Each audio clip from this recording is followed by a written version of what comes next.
Welcome back, everybody. Another episode of Everybody Needs a Nudge. This is episode 4 of year 2. 4.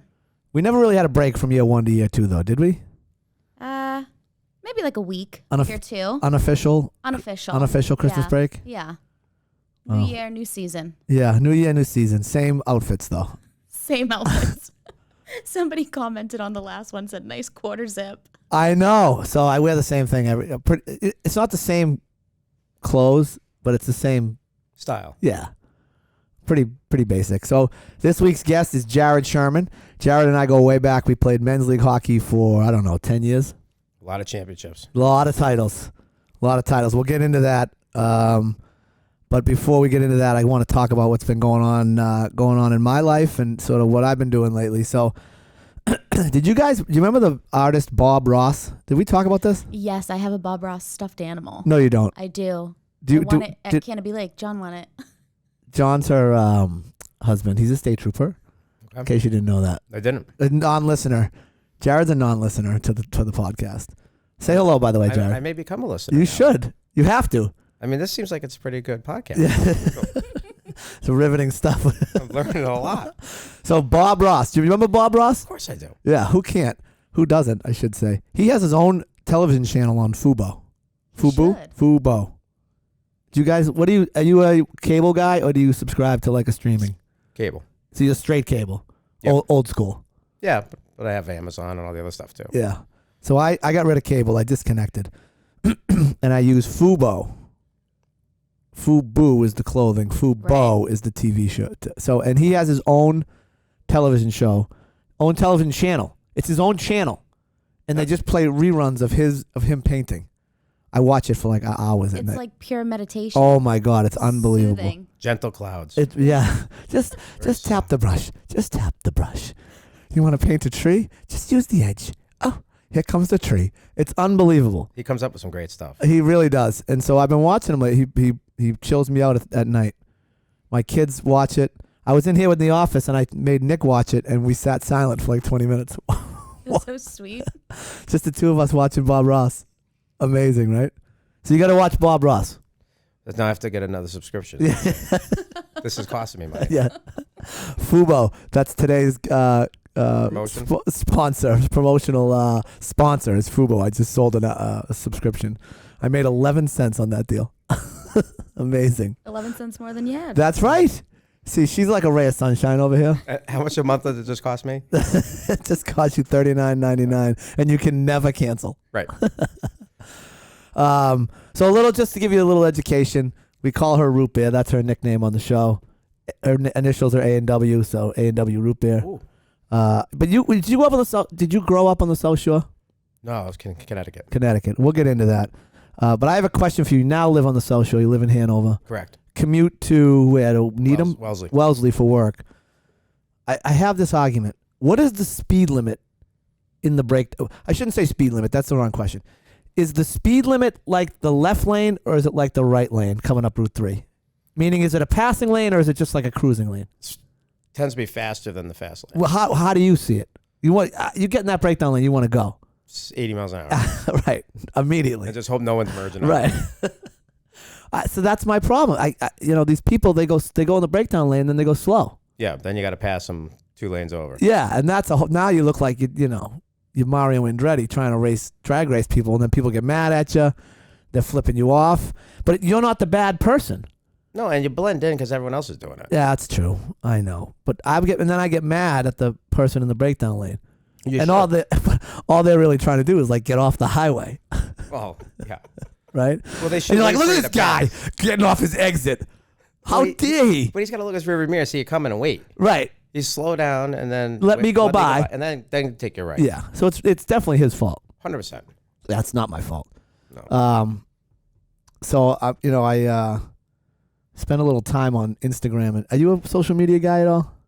I have Instagram. Okay. No Facebook. No Facebook. I don't have Facebook either. Mm-mm. I have Instagram and Twitter. Yep. And LinkedIn, but that's more for business. But there's a LinkedIn, an Instagram account called Doc Talk. like dog that's sitting. It's like guys sitting on a dock, and they tell like really bad dad jokes. I would love that. Oh, have you seen this? No. Okay, it's called Doc Talk. You've got to look it up. And I had to, was watching it. I had to write down some of the jokes, and I'm going to tell them. Okay. So the guy's like, hey, my wife told me we need to embrace our mistakes. So she gave me a hug. Oh. Oh boy. Yeah, right? I mean, that's funny. That's some funny shit This right is there. Instagram? This is Instagram, Doc Talk. Got it. Yeah. I'm going to follow them ASAP. Yeah. My wife and I had an argument over who was doing the laundry. So I threw in the towel. And they have thousands of these? I mean, they could go. Did you hear about the restaurant on the moon? No. Good food, no atmosphere.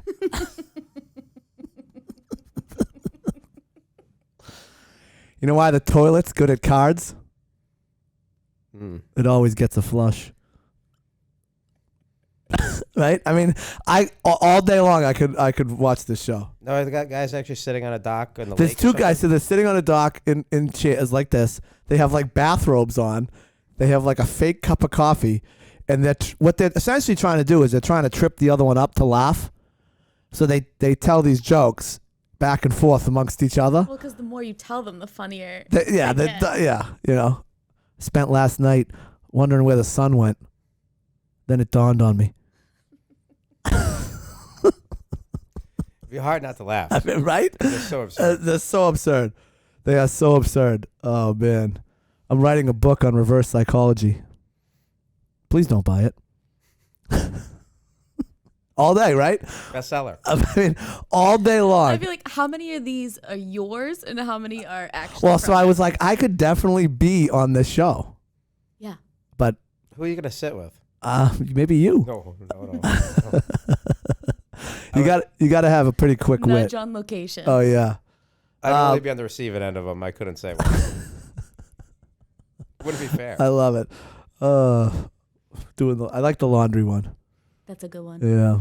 So that's my new Instagram thing that I'm Really embracing.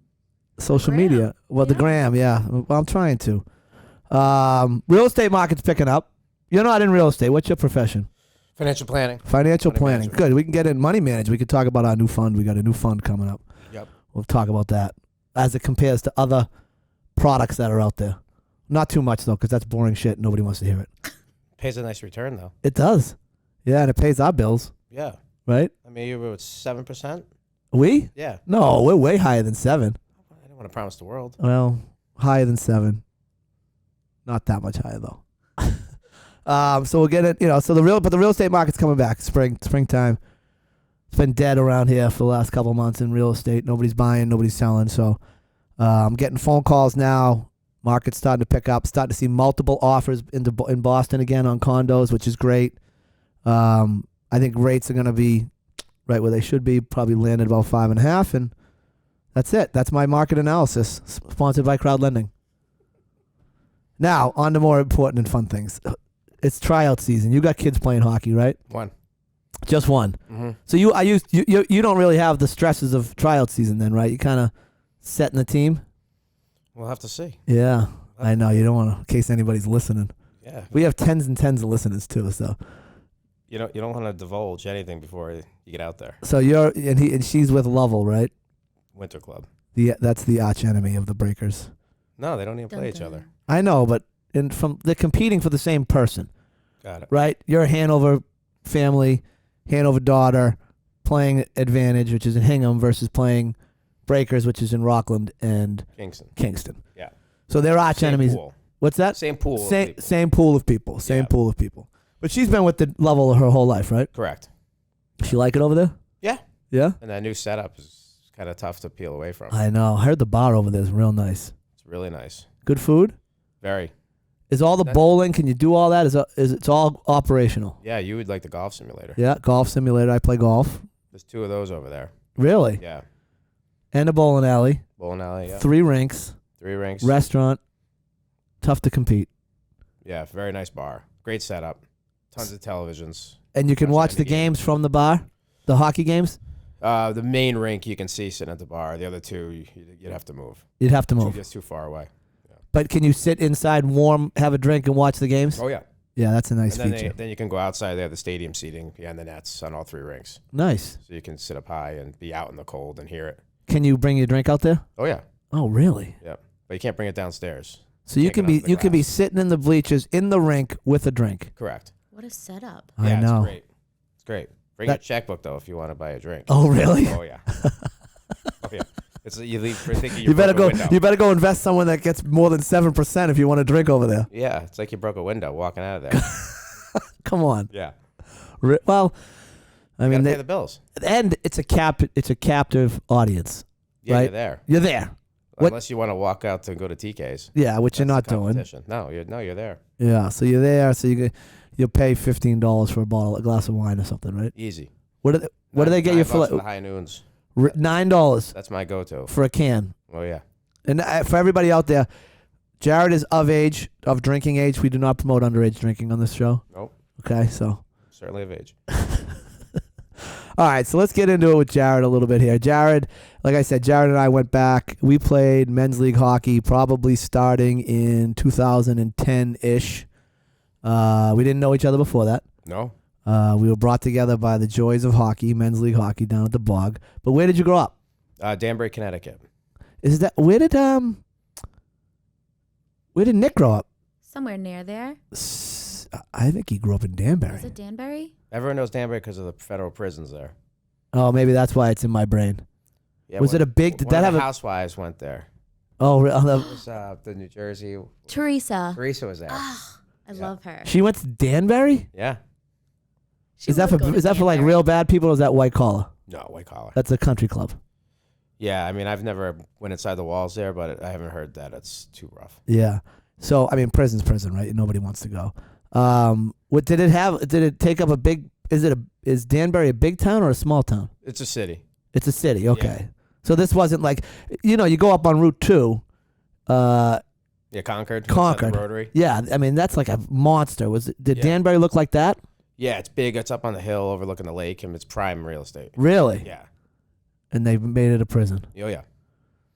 Huh? You wonder why? I mean, I say the same thing about Concord. Like that's prime real estate. Everybody wants to live in Concord, and they slapped 2 jails right in the middle of Concord, Right at the Rotary. right at the Rotary. You drive by it every time Yeah, you come or go. That's a scary looking place, man. Yeah. But Well, they all pretty much are. You ever go down to the one in Walpole and Norfolk? Yeah. Razor In my prior life as a criminal defense attorney, I went to all of them. Oh, yeah. And the scariest one of all was the Bridgewater State Hospital. Is that a psychiatric place? Yeah. Yeah. That was like all the other ones. I was never spooked. I was like, I don't want to stay here, right? But like Plymouth was fine. MCI Concord. I actually never went in that one. I've been in Walpole. I've been in the one in Norfolk County there, the Norfolk County House of Correction. But the one in Bridgewater, I was like, ooh, this is like, I felt like I was in like a bad movie. Like One Flew Over the Cuckoo's Yeah. Nest kind of thing. Is it old? Old, Not updated? old, and like low ceilings and dark and like zombies walking around. That's no wonder why people are crazy. Yeah, exactly. And I don't think anybody's getting any help in there because they're just making them crazier. But everybody was super medicated, and I was like, oh my God. And I had a client that was in there. He got convicted. He got convicted of some bad stuff, and they sent him there he got 10 years. He got 10 years in a day. Not to get too much into the story, but he was convicted for plying his neighbor's daughters with alcohol and cigarettes, and then taking advantage of them effectively. And he took pictures of it, and ended up getting caught, right? And ended up doing 10 in a day. But the first part of his sentence was down there. They were doing like a psychiatric analysis on him, right? So they sent him there, and I had to go visit him a couple times. So whatever, wrapping up loose ends, get him to sign some paperwork, whatever it was, right? And I was like, oh my God. That was the beginning of the end of me representing those types of people because I just couldn't do it. Not enough time either. He should have got more than 10 years. So it's funny because he got 10 years because he took pictures of it. That was the minimum mandatory. He would have got less for the crime. terrible. because they couldn't prove all of it. Whatever. It was a long time ago, but all right, Danbury, Connecticut. Back to you. That's enough about me. It was an interesting story. Yeah, no, it's a great story, and there's a lot to it. But well, next time when I interview myself, because that happens sometimes, because I just have so much information, Fountain of it. I just need to get it out. A fountain of it. So Danbury, Connecticut. Who'd you grow up there with? Who was in the house? It's just my brother, a couple of cats, my parents. That was it. Small family. Brother, older or younger? 8 years younger. Big spread. Oh yeah. Wow. Yep. And he's a fireman. He still lives down there in Danbury. He's a fireman in Danbury. Yep. And your parents are still there? My mother lives in his rental house from him. Okay. My father's gone. Your father passed. Yeah. Okay. So 8 years. So I talk about this because my brother and I are 11 years apart. You didn't really know him growing up, kind of, right? No, because I mean that big of a gap. By the time he was really even functioning, doing something, I was out of the house. He was even functioning.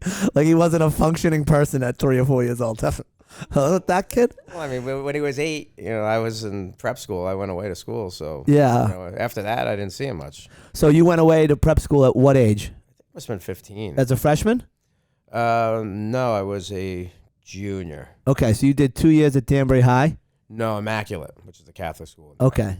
And then That's where they send like the rich kids down there? Or how's that work? Oh, the kids that didn't want to go to Danbury High. Yeah. If you weren't, a football player or basketball player, you had no reason really to go there. You went over to Immaculate. They had the Immaculate. hockey team. Danbury didn't have a hockey team. No hockey at Danbury High? Not then. Now I think they might. Okay.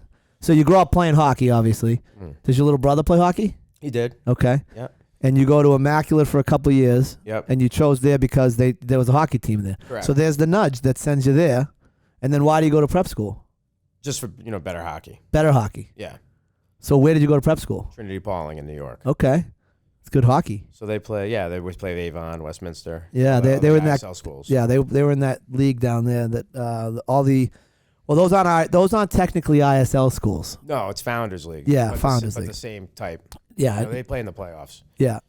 So did you repeat? No. You just went straight in. Straight in, yeah. How did someone come watch you play? Was there something what was the impetus behind making the move from Immaculate over to Trinity Pauling? It was really probably just because all the really good guys were graduating and leaving, so that the team was kind of deteriorating at Immaculate. Yeah. And everything about it, everyone's was starting to do that same thing, so the overall league itself was kind of deteriorating. Yeah. So it just made sense to make them jump then. So you saw the writing on the wall. I think I did. Yeah, you were like, I'm not gonna stand here with all these ankle bending bums. I'm going to play some real hockey. Right? All your friends back in Denver, hey! All your hockey buddies that went to Immaculate, like, what is this guy's problem? Right? They're all listening right now. I'm going to call them all. Did you have any good buddies that were at Immaculate? I wouldn't say good buddies because I haven't heard from any of them in 30 years. So I don't think I'm offending anyone. How do you define a good friend? I haven't heard from them in 30 years. Okay? The first thing. Oh my goodness! How about Trinity Pauling? You in contact with any of those guys? No, very few. Jeez, did you have? Those did guys, you make any friends in high school? I did, but it was so long ago, and those guys were from all over the world. So really, yeah, I mean, like a couple of lacrosse guys, and one in particular, I kind of stayed in touch with. Like when he went to the Hall of Fame, I went back to that and saw him. Okay. So there's some relationship there, but you lose touch with guys like that when they don't live nearby and yeah. So that's you're not gonna really see them. Yeah, and that's a good point. I went to Thayer Academy in Braintree, and I would say I probably have 10 of my classmates. That might be too high. 5 of my classmates that live in the town that I'm in that I see all the time. Yeah. But that's the difference because there was a commuter school, right? So you would drive up and everybody be from Hanover, Duxbury, Weymouth, wherever they were from. And 80% of those people stayed around here. And you didn't drift far from where you grew up. No, I went from Hanover to Braintree to now I'm back in Duxbury. So, I'm the same way. So I mean, like, for example, my son's at Thayer now. I'm at his hockey game yesterday, and one of the kids on his team is my classmate's son. the guy that I went to there with. So I'm sitting there. So that's the difference between a Trinity Pauling and Yeah. or any of these other prep schools where they draw people from all over the place. Yeah. Everybody kind of goes back to their. Yeah. So I left Danbury for 2 years, and then I never went back. Yeah. So, I never had any reason to contact any of those guys again. Right. And then the TP guys, they were New York, New Jersey, most of them. So I went to Massachusetts. And that was the end of that. There's a handful of them from Massachusetts there, but, it was mostly New York and New Jersey kids. Yeah. So they would all went to the city for work. I ended up in Boston. Yeah. And I was always jealous. Like my brother went to Milton Academy, and he had friends from like Canada and like guys from Czechoslovakia that came over to go to Milton Academy. And I was always like, that's pretty cool. But then I look back and he doesn't talk to those guys. The guys he talks to are the guys that went to Milton Academy that lived in Milton and Dorchester and Yeah, he's got reasons to contact. they're around. I mean, one kid who was pretty cool that lived in my dorm when I was a junior. He was from Nassau, Bahamas. Okay. So I took a cruise down there, hopped off the boat. Him and his father came. They picked me up and then took me all around Nassau. That's neat. Yeah, it was cool. So you don't get that experience living local, Right. or just going to school local. Yeah, I never would have met that kid had I not gone away and Right. lived with him. So there's like the good and the bad about do you send your kid away? Right now, so I met your daughter recently. She's 8th grade, 7th going into 8th. Yeah. And you're kind of sniffing around that world a little bit. Would you send her away? Oh, in a heartbeat. Tomorrow. Now you have 2 daughters. One's younger. You have a 7th grader and then a younger one. No, 8th grader. So you have a 7th and an 8th. Yeah. Okay. And the 8th grader is going to go to Hanover High. The 8th grader is going to Hanover. She's not a hockey player. Not a hockey. What is she? What's her sport? She's a dance/tumbler. Okay. Cheerleading? Nope. Tumbling. No. Okay. So my daughter does cheerleading, and we're away from your past here, but we'll bring it back. So cheerleading is a misnomer, right? You and I think of cheerleaders as on the sidelines at a football game, right? My daughter Rose does cheerleading, but it's competitive cheerleading with they have tumblers that tumble during the cheerleading routine. Yeah, but she's on a team, correct? She's on a team. Yes. That's not what your daughter does. She just does it like one-on-one with a coach individually. Got it. Okay. All right. And what's the end game there? Just for fun? Yeah, just to exercise and not get off the couch. So she's got to be a sick athlete if she's doing those flips. I'm not so sure how many flips are really happening. We're trying to work on creating those, like no-handed back bends, that kind of stuff. Yeah. That's where you're at. That's where we're at. Okay. All right. Who's this coach? I think we need a new coach. Well, we have to take baby steps. We don't want to get ourselves get hurt. Right? That's true. You are a very cautious man. You are. That is. Yeah. Okay. So, Trinity Pauling, hockey, play for 2 years. Any particular affinity towards any of those coaches, whether it's Immaculate or Trinity Pauling? No, Immaculate. That head coach ran into a similar problem that you were at the prison for. Okay. So yeah, that's one that we tried not to stay in touch with. Do you ever think why didn't he pick you? I think there was attempts, and I wasn't aware of it at the time. Now Really? Thinking back.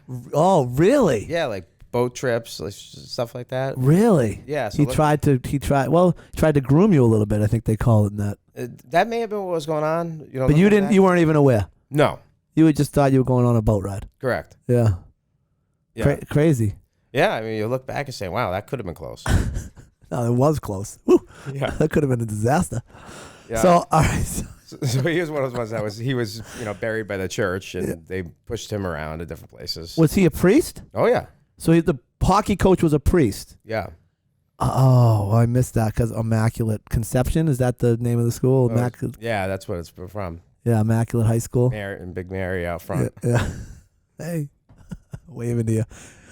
Wow. Okay, so we're not. So we didn't stick around with him. Yeah, we're not talking to him anymore. Okay. The Trinity Pauling guy, he's still there. He was became athletic director, long after I was gone. Okay. So he's a lifer at that place. oh yeah, a lot of years. So was he young when he was coaching you then? No, I mean I gotta think he was probably must have been in his 40s. Okay. Early 40s, late 30s, maybe early 40s. But that puts him in his 60s or 70s now? Yeah. Yeah, and he's still the athletic director? No, I think now he's just a regular faculty. Yeah. Because he was there. He probably did that for a good 10, 15 years or something. How many kids at that school? 300. Okay, all boys or boys and All girls? boys. All boys. Yeah. Okay, I didn't know. I Okay. think there were 75 in the graduating class, so I'm guessing there was all probably the similar amount each. Right, grade. so 75 times 4. You're a Yeah. math guy. Figured it out pretty There you quick. have it. Yeah. I saw what you did there. Oh, yeah. That was good. Do you see how quickly you got it there? Yep. Yeah. His eyes were moving back and forth. Yeah. Well, because he's trying to figure out the numbers. We've all played that game. So Trinity Pauling, you go there, and eventually you go to college. Yes. Where do you go? Assumption. How do you choose? Another Catholic school. Wow. Yeah. You went back after the whole thing with the boat and the guy. Well, it wasn't How does a priest have a boat? Oh, special kind of a lot priest. of people fill in that basket every week, I guess. Guy had it all. And then some. Yeah. Then he got some. Listen, keep it clean around here. Yeah, is this a kid show? Yeah, Kid kind friendly? of. I don't think anybody actually listens, Jared, so we can say whatever we want. All right, good to know. So, how do you decide on Assumption? It was because it was still pretty close to home where I could do it. If I wanted to get home for a day trip, I could do it. So Yep. it was close. I know I kind of just liked the campus when I went there. Yeah. I like that small because coming out of that small prep school, that was a pretty small college. Yeah. At that time, they had 2,000 kids. So That's 500 a class. See, I just did that math yeah. quick. Forgot about the grad school though. Oh, how many in the grad school? Did you go to the grad school? No, I couldn't even tell you how many they had in grad school. So you go to Assumption and study what? English and communications. And now you're a financial planner. Makes perfect sense. That really. Well, I kind of came out of it thinking I was going to be in the TV industry. Really? Something similar to this. Wow. Radio. This is it. This is your opportunity. Yeah, well, that's what I'm saying. This could be what I may have to drop my career. This could be the difference maker. I put you on the map. I want a piece of the action. I get it. Okay. So what was your career path with those majors? I thought it was going to be like television production. Okay. Behind the scenes, I hope. Oh, yeah, it wasn't front and center. Yeah, okay. Radio face. Yeah. Great voice though. So far? Yeah. Okay. Sounds good. No one ever said that. I was a sociology major. What was your major, Rupia? I started at sociology Yeah. and then communications. Oh wow. So this is like right up your alley. Yeah. See, she continued with her dream. No wonder.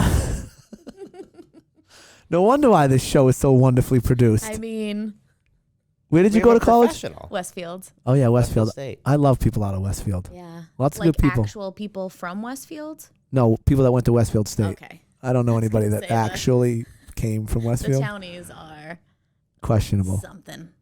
Where is Assumption? Worcester. Okay. So you go to Worcester, continue your Catholic-driven education. Mm-hmm. Couple Bible classes. Yeah. Did you have to take a foreign language there? Did I have to take? No, I don't think I did. No. Okay. I had to take French. I also went to a Catholic Jesuit school, Boston College, and they made me take a language. BC High, you took French? No, I didn't go to BC High. Oh. You know what they say about BC High, right?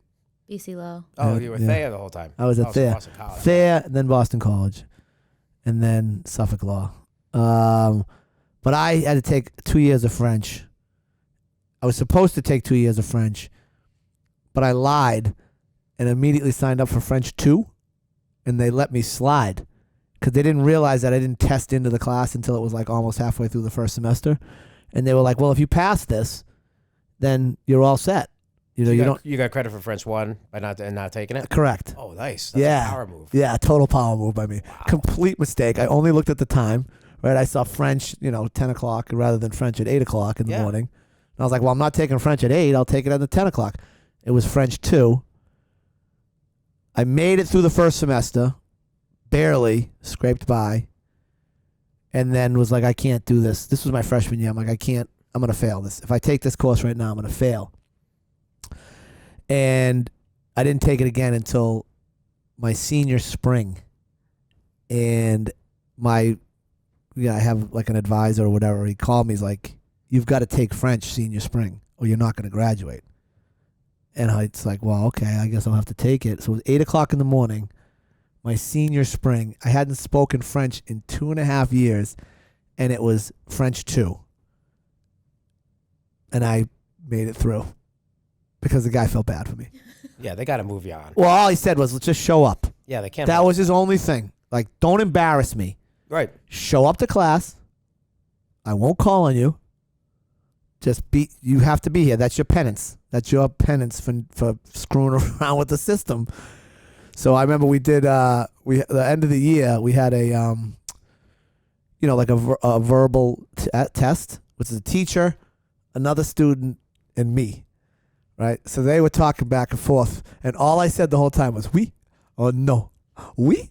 No. Those are the only two words I said in my exam. I got a C in the class. That got you through. Yeah. Well, you can't be picky. No. The guy did me a solid. So what happens when you graduate Assumption, and what happens? So I start, applying for jobs at Fox and all the TV places. Okay. Come up with a big donut. Okay. So while I'm doing that, you got to pay the bills. Yeah, of course. So I work for a temp agency. First I was in the office, and then during the afternoon I do some catering gigs. So I'd have to put on like my black pants and my white shirt and go to these catering events. And what, you were like a server or bussing tables or whatever? Whatever it took. Okay. Filling water up. So you had two jobs then? Correct. Oh, the temp. Okay, so you worked in an office in the morning.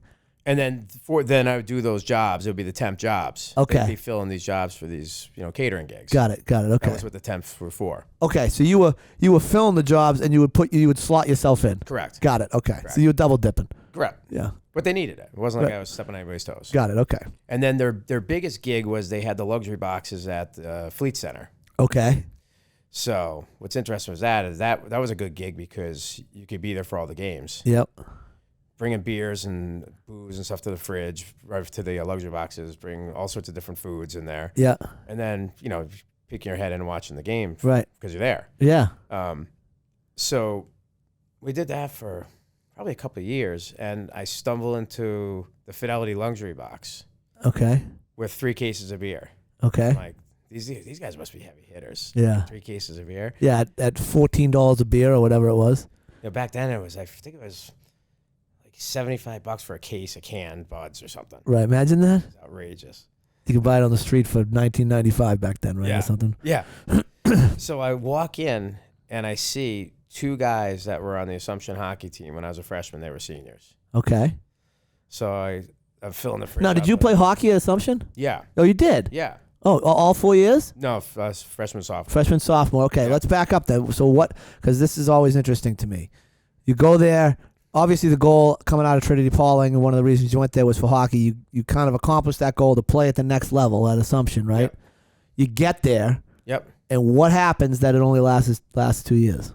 I got tired of getting up at 4:30 in the morning in that freezing cold winter and driving off campus to that rink. Yeah. It was far away. That was it. I didn't have my own car, so I always had to jump in with somebody else. Yeah. I wasn't playing that much, so Yeah. I started to lose an interest in it. Yeah. So then- the grind wasn't worth it versus the playing time and what you were giving up. Exactly. Sleep and social and all that stuff. Yeah, and those winters in Worcester are terrible. Yeah. I mean, it's freezing and snowing all the time. Yeah. Yeah. It's a tough place to live in the winter. Yeah, it's very dark. Yeah. Very dark. You wake up and it's just pitch black. At 4:30 in the morning, trying to heat up the cars, trying to get your gear is just awful. Awful. Yeah, that's not 4:30 is early. Yeah, I dreaded it. Dreaded it. But you powered through 2 seasons, Yeah.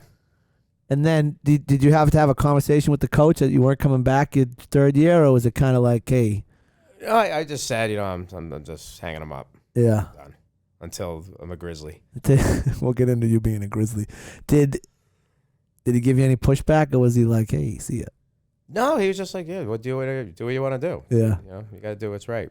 Okay, so now a couple of guys from that team, you now fast forward and you see them in the booth while you're doing this temp job. Bringing the beers, filling their fridge. And they're like, what are you doing? We got to get you out of this job. Really? So that's how I got into finance, because then they got me a job at Fidelity. Really? Because the TV thing, I was striking out. I wasn't getting anything. I wasn't getting callbacks. Wasn't getting interviews. Nothing. Really? Yeah. So that's how the career path changed drastically. How about that for a nudge? But how about the likeliness that I happen to walk into that box out of all those boxes? And that's those what guys are there that night. That's amazing, right? It's like everything happens for a reason. Apparently. But and the fact that you were putting yourself in that job, and all leads back to hockey And chance. and chance. But hockey, Hockey was the whole reason. 100%. No, I mean, hockey was but the think reason. about it. Let's just retrace for a second here. You go to Trinity Pauling, hockey. You go to Assumption to play hockey. You meet those guys on the hockey team. You really love doing the Fleet Center jobs because you could go in there and watch the hockey game, Correct. right? And now the hockey connection lands you at Fidelity. And Yep. what like that entry level where they put 1,000 kids in a room and Phone monkey job. yeah, That's the last time I had a headset on like this. just call. Was that? So I never understood that job. Are you just cold calling people to? No, it's all inbound. That was like 401k stuff. So- So you were working for a plan sponsor, Okay, like Shell Oil, okay, or anybody, Avery Dennison. All these companies, they had their 401ks at Fidelity. okay. Someone had to service those plans. Got it. So the employee Calls in. calls in to Fidelity and gets you Yeah. and says, hey, what's going on with my 401k? I got to do a withdrawal. I want to do this. I want to up it. I want to down it. I want to Trade it. trade it, whatever it is. Correct. So they could direct you to make a trade in their 401k? Oh, yeah. They could. Yeah. I didn't know that. Yeah. I figured once it's in there, it's managed by whoever's managing it. Fidelity, that's not how it works? No, the Fidelity's really just a custodian of it. So they just hold the accounts. They just hold it. So if you don't direct it and tell it to go somewhere, I mean, now they have rebalancing tools. You can sign up for it, and then the computer will just do it for you. Sure. But most people, I think, pretty much do it themselves or have somebody tell them what to do. So that would be part of the financial planning. You'd say, I would say to you, hey, I have an account over at Fidelity. It's got $100,000, and you would go look at it and say, man, you got to put some of it here. You got to put some of it there. You got to put, whatever my goals were. Correct. Got it. I figured. So Fidelity's not, are they managing any money? Do they have like a? They have tons of money that they manage on, but basically a lot of the investments inside that plan would be Fidelity's own funds. Got it. So they have, say it was Magellan or Contra or one of those things. That would be an option inside the plan. So if the employee's putting their money into it, they can pick whatever investment they want. So Within that plan. So Fidelity's getting the assets that way. That's how they get the assets under management. Yeah. Got it. Because that's obviously a big rip for them. Huge. Yeah. So how long are you at Fidelity being a phone jockey? 3 years. Is that a long time or a short time? Depends on who you talk to. Yeah. It's probably, I don't know, so the first year was like a year in the 401k, the next year was a year in the pension, and then the other year was in like pricing and cash management for the funds. So it seems like every year I kind of moved. And were those lateral moves or vertical moves? Pretty lateral. Yeah.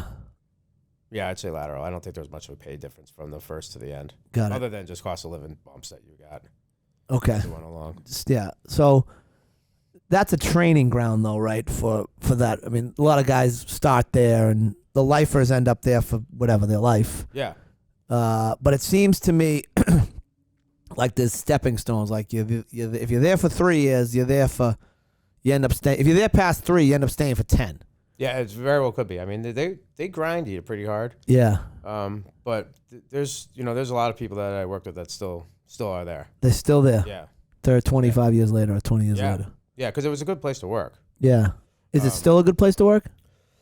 I would assume so. Yeah. I mean, they always took care of their employees, and they gave a lot of benefits, and it was a good place to work. Yeah. So I'm assuming you're my age, but I'm 46. Are you my age? 48. Oh, so you're older than me. Oh, I gotta respect my elders. I like to be the oldest in the room. So You were what, 76 you were born? yeah. So you're 74. Mm-hmm. All right. So now, where do you go, and why do you leave Fidelity? Because I found out about the job I currently have that was definitely going to have more monetary upside from what I was doing. So at 20, how old are you when you leave Fidelity? 20. I'm trying to do the math. 25, 26. Must have been, would have been 2000. So yeah, 26. And now you're 48. Yeah, So you've been in the same place for 22 years. correct. Well, that's the end of this show. That's it? Yeah, that's it. We just covered your whole life. Well, yeah. Then I have 26. I took this job and I've been there ever since. So what? What was the job? What is it? What was so enticing about it that you said I want to hitch my? Was there a guy there that you were like I want to hitch my wagon to this guy? Well, yeah, he was I was referred to him by a family friend. Okay. Said, hey, this guy's looking to hire someone that's going to run the back office. Okay. And for a small private company, it was pretty much sky's the limit. However big they can grow it, Yeah. then you would reap the benefits of it. Fidelity, if you weren't coming out of Yale or Harvard or something, you weren't going to get into FMR, Right. the management research group. I mean, they're only taking the top dogs. So I wasn't going to be able to work my way up from where I was. Yeah. That wasn't an So option. so where you went to college was that important within that Fidelity world? I think it is if you want to go to the high up the chain. They like that pedigree. I think so. Yeah. So when you joined this guy at 26 years old, no kids at the time, how many people were in that firm? Probably 6, I think. Okay. There were two advisors that owned the company. Okay. And now one of them, they had split and went separate ways. So basically the company halved. And you stayed with one guy? Yeah, Got it. And that's the same company that's in Wellesley right now? correct. And what do you do for them? I pretty much just run the whole operation from behind the scenes. It's like the puppet master. Yeah, I don't really have to meet with any of the clients. Son. But if you need something done, You're the guy. I'm the guy to get it done. Really? Yeah. You're like a fixer. You're like Ray Donovan, right? Oh, that's an interesting way of putting it. Yeah. There's a problem, they call you, I love to think of myself as Ray Donovan. right? I love Ray He's Donovan. he's a cool character, that guy, Love Ray. right? Great guy. But so are you? So you're not forward facing to the client, then you're not making investment decisions. No, I am, but I'm doing it behind the scenes. Because we just make it without them having any input. The They're- client, Yeah, they're hiring us to just do it so they just give you the money and say manage it. and they say, "This is my risk tolerance. This is what I'm trying to accomplish. Manage my money." Correct. Now, is that so? Is your client middle market, top end as far as wealth? Where do they are they across the gamut? It's across the gamut because we don't set like a minimum or a maximum. It's kind of like if we come in and the relationship's right, then they would come aboard. Got it. And it's got to be the right fit. Yeah. So because this is interesting, as we talked a little bit about, joked a little bit about, and you know about it, I think you know about it, but we're starting a new fund here at Crowd Lending, winding down our old fund, and we're going to start a new fund, and kind of looking at rate of returns and things like that. And where is that in your world? Like, what's a targeted rate of return? What's a good rate of return? I guess it depends on the client, but And it depends on the year and what's going on. Yeah. I mean, in the last 12 months, if you didn't lose money, that was a pretty damn good return. really, Yeah. yeah. But it's a different world from what you're used to. Yeah, absolutely. No, but it's important. And I had this conversation this morning. I had a breakfast meeting this morning in Weymouth, a place called Skillets, in case anybody's looking for a nice restaurant, a breakfast place right off of, it used to be exit 18. They changed all the exit numbers. I don't know. I can't even talk about it. I drive by them every day and I still don't know anything. Wouldn't know if they fell on me. It's still exit 13 as far as I can tell. Thank you. I appreciate that. That's what gives me the warm and fuzzy. Off of exit 18, people in Weymouth. You go down. Is that Route 18? Yeah, but it's exit 16, Route 18. Got it. Yeah. Yeah.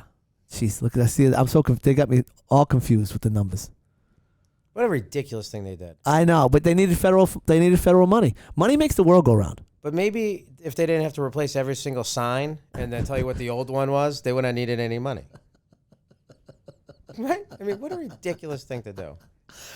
We're going to take down the old sign and put up a new sign and then replace the old sign. And then put up a sign telling you what the old sign number was. The old exit 13. Just creating nothing. Creating jobs for, And just infuriating everyone that lives in the area. God. And I mean, how long ago is that? That's been 2 years, 3 years? Yeah. And I still can't figure out how it works on the other side of the bridge, on the Cape side. I think they're going up. So what are they counting down to? From Provincetown to the bridge is how many miles? Yeah, I think that's it.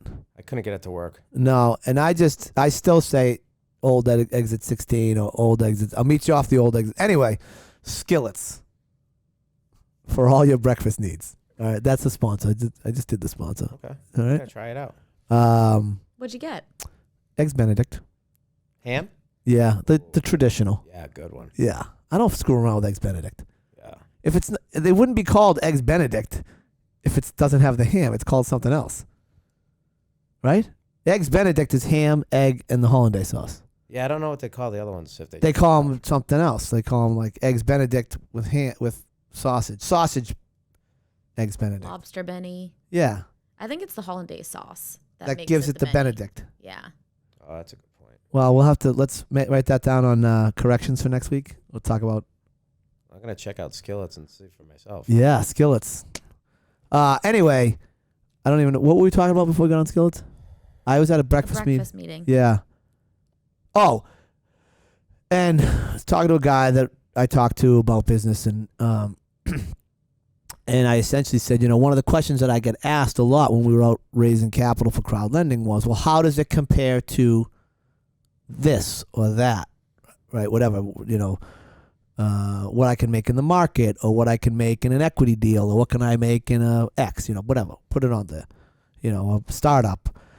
And I could talk about the difference between an equity real estate deal and our debt fund, but I never could really give him a good answer as to how it compares to the market, right? Because I don't play in the market. I don't know the market. And I would give him some canned answer, and I felt like once I gave him that canned answer, I lost a lot of credibility because I didn't know that space.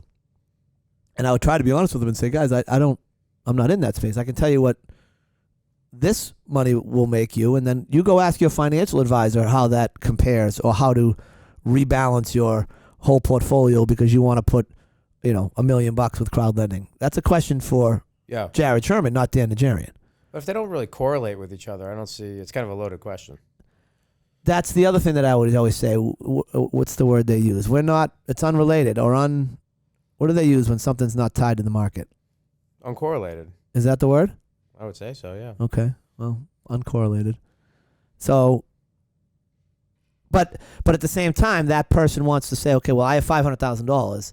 I can put it with you, crowd lending, and make X, or I can put it in the market, and I can make Y, right? And yours is probably a little more defined as to what you're gonna. I mean, you basically say what you're gonna pay out, right? Pretty much. Yeah. Based on what the prevailing rates are. Yeah, within a range, right? You're going to pay between 8 and 10%. That's our goal. So if you're just playing in the equity markets, you could lose all of it. You could double it. You could triple it in days, or lose it all, or right. Or take a slow grind upward or a slow grind downward. Right. It's a totally different. It's a totally different product. Yeah, yeah. But some people use our product to. It's like they're higher risk, and it's not even high risk, but it's higher than some of the stuff that's in, like the blue chip stocks, right? Those are like really solid, but the returns are low, right? Am I right there? Yeah, but they may pay some sort of income out of it. Right. That would be a big blue chip company may be more similar to what you do because it's generating income. Because it's generating income. And then you have upside on principal. Right, and or downside. And you don't have to sell your stock in order to get the dividend. Right. It's going to just pay you. Just going to pay you. Yeah. So like an Exxon or something like that. Yeah. And what is that? What do they usually pay? What's something like an Exxon pay on a dividend? It's probably in the 3 to 3.5% right now. Dividend. Yeah. So if you have $100 in there, you're getting $3 back. Yeah. Paid quarterly. Paid quarterly. So you're getting 75 cents. See that? You didn't even roll your eyes. I mean, that was just boom, boom. Math just boom, flowing. That's why you're in this business. I know. But when I got to tell you, I was a much better writer. I was a much better reader and writer all the way through my career. Because that's what I was doing, whether it was... Well, law stuff. Yeah, all law stuff. So. Yeah, very little numbers there. No numbers. Oh, except billable hours. Billable hours and how much jail time did you guy get after you got convicted. Right. Okay, so you got 5 for that one. You got 2. That's 7. 3 more is 10. Okay, you got like 12. Yeah. Yeah, I'm going home. And you owe me money. The poor guy. Oh, he hated me. What a terrible outcome. Loses everywhere. Yeah, just lost. Sorry for you. Your husband's going to go to jail now, and you owe me $4,500. Sign this check, please. So 22 years at the same place? Yeah, I'll be 23 this September. Wow. Yeah. Are you like the top dog over there at this point? Well, it's really myself and the other guy and our receptionist. So It's just 3 there. Yeah. Oh. Yeah. There was 6 when you started? Oh, then you We split. split, yeah. And then you guys just decided to keep it small. Yeah, it's just easier that way. Yeah. Very little HR to deal with. That's nice. So you Yeah, got I mean, like it's you not got like this place. You I guys know, got- believe me, the headaches in here got with a these lot people. Are going on. you kidding me? Every time I see someone walk by the window, I'm like, there's another problem. There's another pain in my ass. How is this right? going to bring me down? Yeah. How's this guy gonna ruin my day? What are they gonna ask for? Right? I need this. I need that. I'm only kidding, Root Beer. We love you guys. Root beer sounds like she's solid. So Root Beer's the best. Rock solid. Yeah. Did I tell you her boyfriend's a true state trooper? That's how we let off. Yeah, Johnny. Johnny Cops. Johnny Cops, we call him on the show. What barracks is he out of? He was out of Middleborough, but he's up at the academy right now. Okay. Firearms instructor. Still up Okay. there. Yeah, so he's supposed to be done in March, but I think he's gonna go out for the SWAT team. Is that like Shirley? Oh. Is it Shirley where the academy is? New Braintree. New Braintree? Okay. New Braintree. So often, have you heard of this thing called swatting? Yeah, that happens at the school. It just happened in Duxbury. Yeah. There was a show on it on Netflix or something. It's like the gamers do it to each other. And the whole goal is to try and get the SWAT team to show up at somebody's house. They were doing it to houses. That's where it started.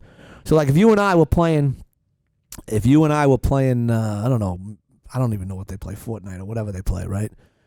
And we got in a beef. One of my ways of getting back at you would be to find out what your, 2 ways. I watched the show. 2 ways. One, I would find your information, like your address, cell phone number, whatever, and I would blast it all over like the gaming world. And then there's people that would pick up that information and like start calling you constantly, driving by your house, like crazy stuff.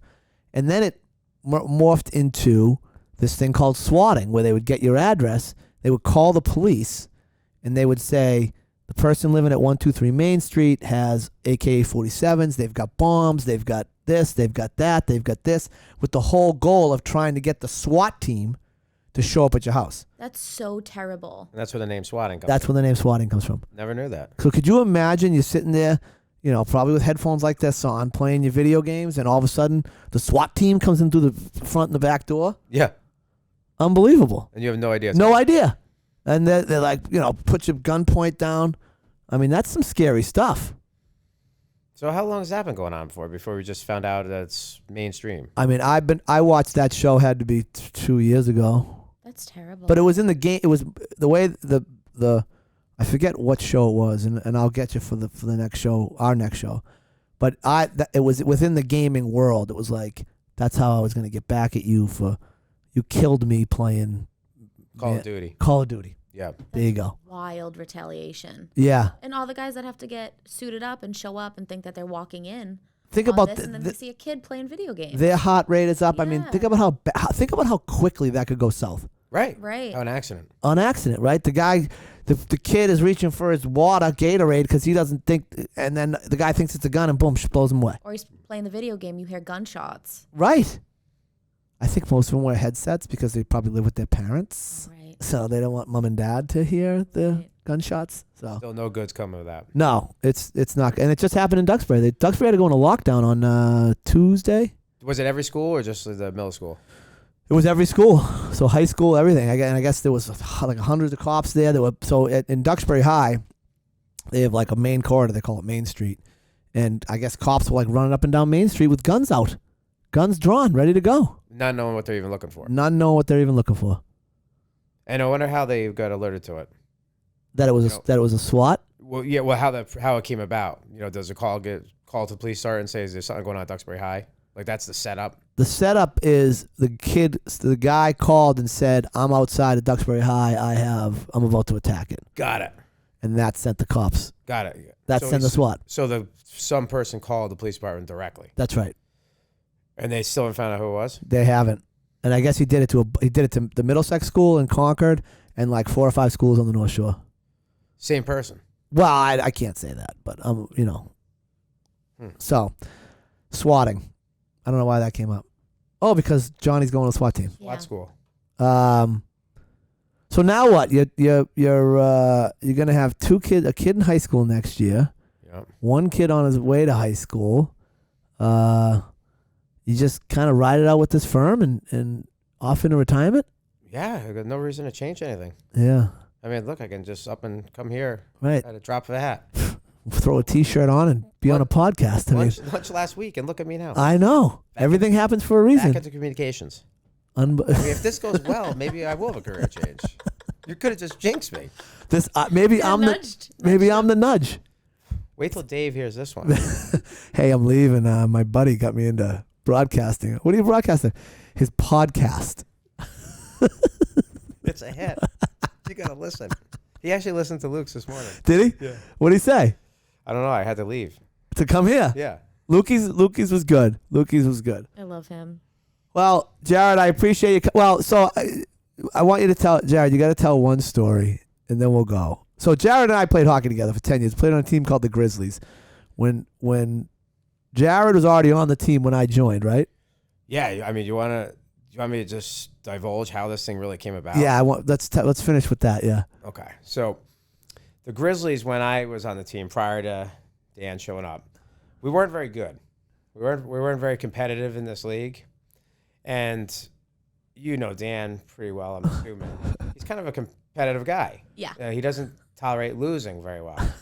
So one of the last you'll throw up. one of the last games of whatever season it was, we got pounded by the yellow team. Yeah. I forget what they were named. And there was a final goal scored, and we're skating by the net and all on the boards, and I see Danny go by and he smashes his stick across the glass. He's like, "I've had it, fed up." And ever since then, there was a lot of changes. Management made a lot of changes, and the Grizzlies went on to win many championships after Dan took the helm.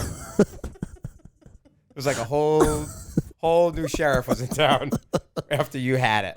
I can hear him screaming that. I've had it, and the smashing of the stick on the glass. I was like, well, I didn't think it was that bad. I had fun. You know, we got beers in the locker, right? Right? There's a couple of canned beers in there. I'm fine. That was it. Grizzly Nation just rose above. We were so. There was a lot of emails that people didn't get invited back. Oh my God.